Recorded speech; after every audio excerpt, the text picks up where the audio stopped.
Nandito kami ngayon sa La Salle du Vendu. Saldo ba? Dito pa rin kami sa France.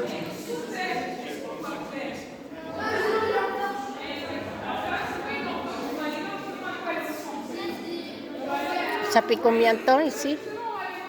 Oh, ça fait 100 ans, là. Facile. One, 100 years. Oh my God. Yung mga nagtatrabaho doon sa ilalim ng ulingan.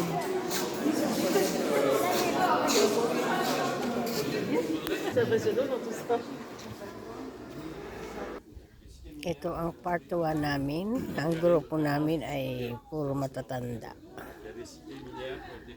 Ayan. Aakitin daw namin yung taas. Okay. Stop ko na to para short video. Magpa-part 2 tayo mamaya. Okay guys.